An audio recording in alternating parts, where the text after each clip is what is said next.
My name is Tal Kramer, co-owner of Avalon Property Management. We serve Marietta, Cobb County, and surrounding areas. Today let's talk about evictions. The good news for Avalon is evictions are rare. Since 1991, we've actually only evicted 3 tenants. 2 were multi-year tenants that unfortunately lost their jobs. As the expression goes, bad things happen to good people too. And the 3rd tenant was already in place when the property owner transferred the property to us from another management company. And frankly, we never would have accepted that tenant in the first place. Avoiding evictions comes down to good tenant screening to begin with. We look at income, credit, criminal history, eviction history, and more.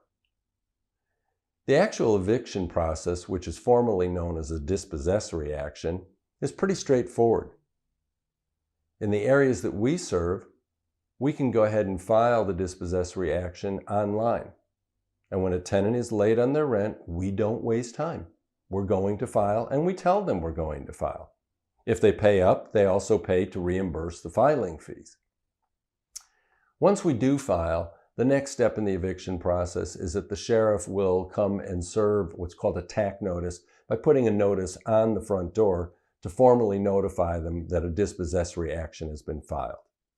The tenant then gets 7 days to respond to that dispossessory notice. If they don't respond at all, we can go within a day or two after that response deadline to the courthouse and get what is called a writ of possession, where the judge has signed off that we can take back the property and dispose of anything we find inside if the tenant didn't already vacate. If they do respond, then a court date is set. Now here's the funny thing, if they respond and say, yeah, I owe the money, it's still a court date is set. It doesn't postpone it. So depending on the court calendar, it could be 3 to 6 weeks before the actual hearing date. As far as the hearing itself goes, once again, pretty straightforward.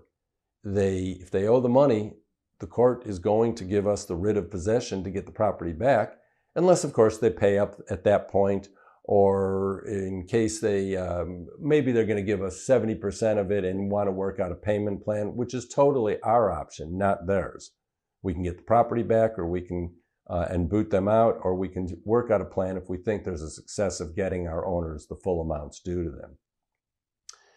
The only exception to this, and it's nothing that happens in Avalon's case, but there are times when a tenant may withhold rent because the landlord has not made the repairs. The heat's out, the plumbing's not working, and the landlord's been avoiding those.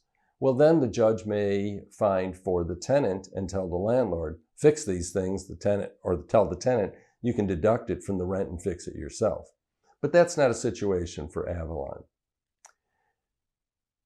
The only exception to all of this is if the tenant has filed for bankruptcy. Bankruptcy is a federal action, and then we have to wait for the bankruptcy trustee to authorize us to proceed with the dispossessory action.